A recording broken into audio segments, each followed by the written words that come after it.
Disclaimer, video ini bertujuan untuk sharing informasi berdasarkan analisa pribadi. Segala bentuk keputusan menjual atau membeli ditanggung trader sendiri. Jadi lakukan research kalian sendiri sebelum mengambil keputusan. Sudah siap? Mari kita mulai.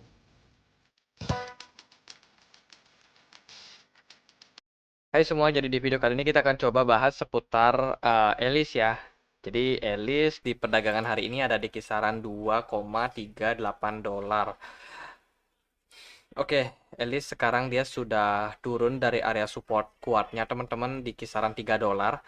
Dan sekarang nggak ada area support yang menahan Elis untuk bisa mempertahankan nilainya. Jadi Elis sudah bisa dibilang berada dalam harga-harga terendahnya. Sekarang kita akan melihat kemungkinan-kemungkinan yang lebih buruk lagi terhadap pergerakan harga dari Elis. Nah, teman-teman, sebelum kita masuk ke analisa teknikalnya, di sini aku mau sedikit review tentang Alice ini sebenarnya apa sih? Jadi Alice ini adalah token daripada game My Neighbor Alice. Kalau kita lihat dari roadmap-nya, teman-teman juga boleh akses ya di www.myneighboralice.com. Jadi teman-teman bisa akses langsung untuk gamenya di sini, kemudian tokennya seperti apa, roadmapnya seperti apa. Dan di sini aku akan sedikit untuk review aja. Jadi hari ini itu tahun 2022, 2000, oke, di kuartal pertama. Jadi kemarin itu di tahun 2021 cukup oke ya kalau kita lihat bagaimana My Neighbor Alice dia ini bisa dibilang ada event. Jadi dia itu join dengan The Sandbox Alice NFT issue for the Sandbox Metaverse. Jadi isunya Alice itu ada kaitan dengan Metaverse, dan 2021 itu adalah waktu-waktunya booming Metaverse, NFT dan lain sebagainya. Dan untuk kuartal, berarti sekarang bulan Mei, berarti kita ada di kuartal kedua 2022. Jadi dia itu ada land sale, jadi teman-teman bisa membeli tanah di Metaverse. Kemudian juga ada introduction alpha season. Jadi ini untuk gamenya ya. Jadi untuk roadmap dari Ellie sendiri dia sangat berhubungan sama gamenya, dan di tahun 2002 ini sepertinya memang bisa dibilang mereka akan lebih fokus terhadap gamenya. Nah, teman-teman, karena Alice ini merupakan token dari sebuah games, jadi tentunya performa dari game itu akan mempengaruhi si token ini. Kalau gamenya masih jalan, penggunanya masih ada, masih ada orang yang mau membeli mungkin merchandise atau melakukan apapun, pembelian token mungkin untuk bermain game, itu harga Alice tentunya bisa untuk mendapatkan stimulus untuk naik.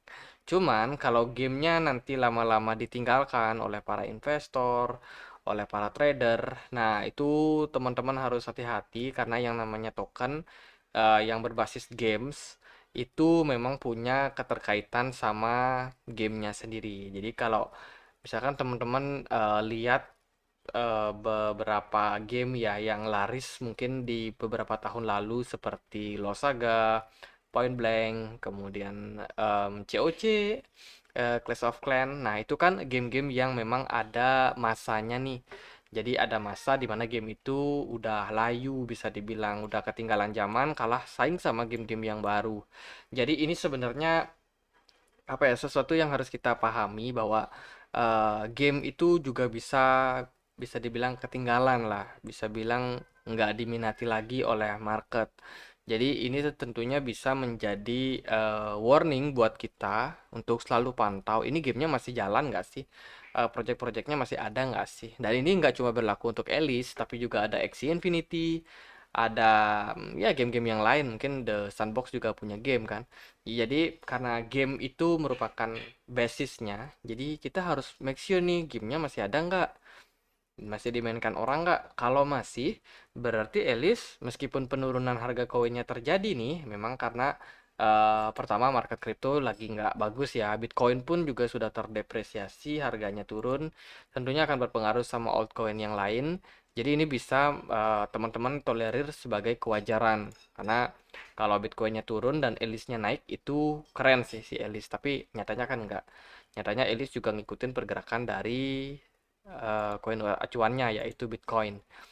Nah, kalau dari time frame 4 jam, teman-teman bisa lihat sendiri sebenarnya Elis ini ada kesempatan untuk dia naik, bahkan sudah berhasil testing ya sampai di kisaran $3 kemarin. Dan ini merupakan area resistance yang cukup kuat untuk Elis. Sayangnya Elis malah terjungkal lagi turun sampai di kisaran 2,4. Dan kita akan coba untuk ulas sedikit seperti apa sih potensi dari Elis. Nah, ini adalah area support terakhir untuk Elis, ada di kisaran $2, mungkin 1,95. Dan kalau teman-teman lihat, Elis ini sudah turun dari April 2022, which is ini sudah April, Mei, udah 1 bulan lamanya Elis turun ya. Dan turunnya itu nggak main-main nih teman-teman. Jadi kita akan coba cek. Elis ini sudah turun dari kisaran $8 gitu. 8 ya $8 berarti turunnya sudah sekitar 78% kalau sampai di $2. Kalau sampai di harga saat ini ya, ya lumayan lah teman-teman. Jadi sekitaran 78%, which is ini penurunan yang sangat tajam untuk sebuah aset kripto, dan memang mayoritas kripto juga turunnya ekstrim ya. Jadi um, ya inilah resiko yang harus kita hadapi sebagai investor teman-teman. Lalu untuk peluang Elis gimana? Nah, kalau dilihat dari time frame 4 jam, ntar nih aku agak atur-atur dulu nih biar nggak terlalu ribet. Nah, jadi kalau kita lihat dari time frame 4 jam, pergerakannya sudah bisa dibilang dalam fase sideways. Jadi sudah mendapatkan rejection ketika Elis itu turun sampai 1,96 kemarin. Dan di sini terjadi volume perdagangan yang cukup gede nih. Nah, sekarang aku sendiri juga melihat ini merupakan sebuah potensi untuk kita melihat market ini retest dulu. Setidaknya dia bisa retest di EMA 99-nya di area sini, di kisaran $4 teman-teman. Jadi karena di $3 ini adalah support, sorry, maksudnya resistance yang kuat untuk Elis, maka dari itu kita harus lihat nih Elis mampu nggak sih untuk break up dari $3 ini. Jika iya, maka potensi berikutnya adalah di $4. Aku sendiri sih melihat ini merupakan posisi di mana kita bisa exit market sementara, karena untuk market Bitcoin sendiri itu masih bisa dibilang berpotensi untuk mengalami penurunan. Kalau kita lihat tadi dari time frame weekly-nya, teman-teman bisa lihat dari MACD sendiri itu masih memberikan sinyal bahwa masih ada potensi untuk mengalami penurunan yang sangat kuat. Nanti takutnya memang marketnya memang masih akan turun, jadi tentunya buat teman-teman yang masih hold Elis itu harus hold lebih lama lagi bila mana kalian memang tidak mau untuk keluar dari market sementara waktu.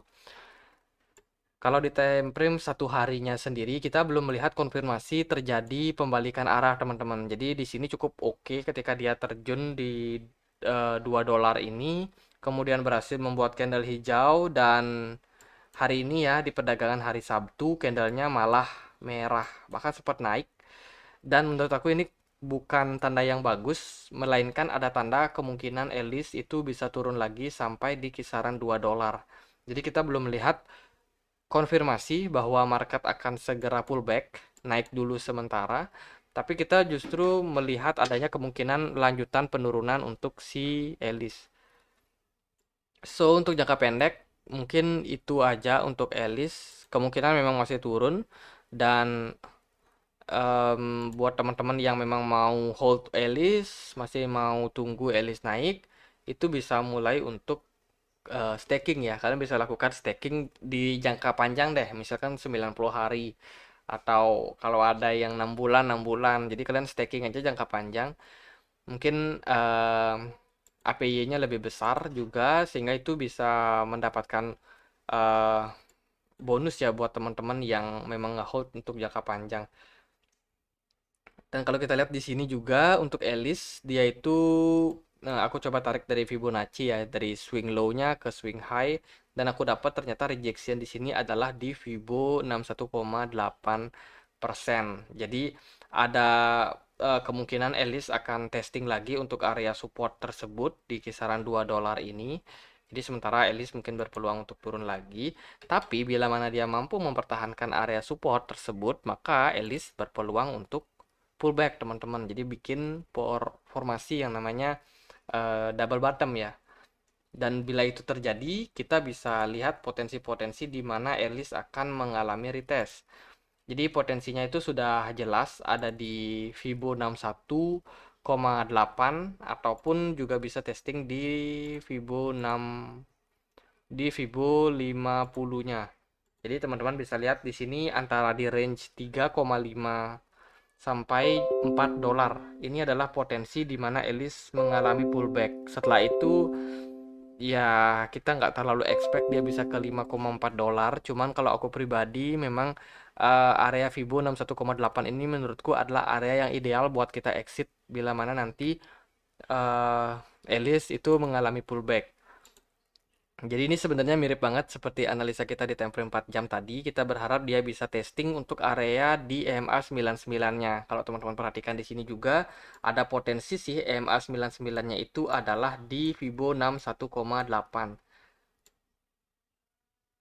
Jadi bila mana dia memang benar-benar ini adalah area support untuk si Elis dan dia pullback, jadi kita expect dia bisa finish sampai di $4. Jadi itu aja mungkin untuk Elis, nggak terlalu banyak. Memang market mayoritas memang lagi turun dan kita juga nggak bisa berbuat apa-apa teman-teman, kecuali teman-teman punya trading plan kalian sendiri, entah itu kalian trading jangka pendek. Kalau udah masanya kalian exit market ya harus disiplin untuk cut loss, untuk stop loss. Jadi kalau memang kalian memang niatnya untuk investing, ya udah teman-teman harus fokus sama project dari koin tersebut. Kalau memang projectnya bagus, maka harga koinnya mestinya akan pullback lagi ketika bull run itu lanjut ya, mungkin di tahun 2024 kalau menurut prediksi aku. Kalau mungkin terjadi lebih cepat ya lebih bagus lagi.